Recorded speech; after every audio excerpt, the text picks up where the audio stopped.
Seoul, South Korea. South Korea on Tuesday dismantled huge loudspeakers used to blare anti-Pyongyang broadcasts and K-pop songs from its border with North Korea, as the South's president asked the United Nations to observe the North's planned closing of its nuclear testing site.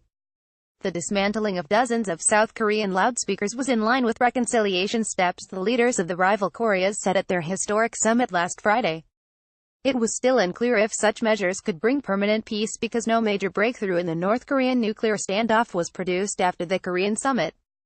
South Korean soldiers disassembled loudspeakers at multiple frontline areas before pulling them away from the border, according to Seoul's defense ministry. A ministry official, speaking anonymously citing department rules, gave no further details such as how long the dismantling work would continue. South Korean media reported that Seoul detected signs that North Korea was taking similar steps Tuesday. But the defense ministry says it cannot confirm the report. Both Koreas before the summit had halted propaganda broadcasts along the 248-kilometer, 154-mile-long border. Cold War-era propaganda warfare had resurfaced in 2016 when tensions rose sharply after the North's fourth nuclear test. Seoul broadcast criticism of the North's abysmal human rights conditions, world news and weather forecasts as well as pop songs.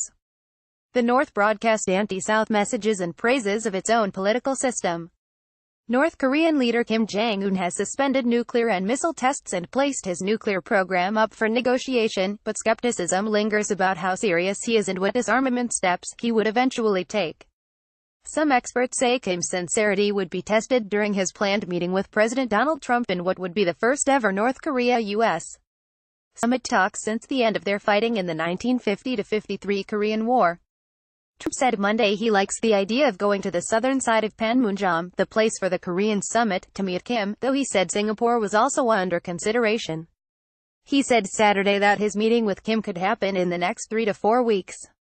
During Friday's summit, Kim told South Korean President Moon that he would shut down his country's only known nuclear testing site in May and allow outside experts and journalists to watch the process.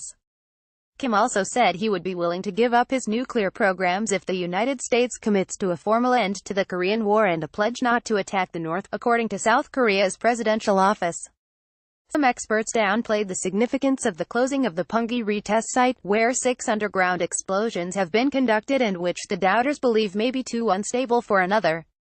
Kim denied such views, saying the site has 2 underground tunnels to be used for new tests.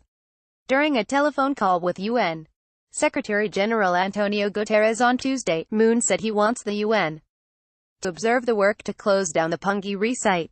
Moon also asked for the UN to formally declare its support for his recent summit declaration with Kim, and Guterres responded he'll try to contribute for an establishment of peace on the Korean peninsula, according to Moon's office.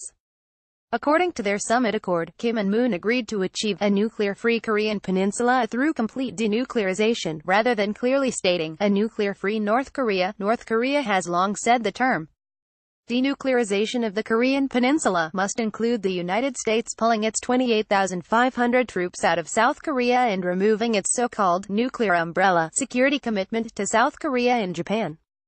Kim could offer more disarmament concessions during his meeting with Trump, and some analysts say Kim may announce scrapping North Korea's long-range missile program, which has posed a direct threat to the United States.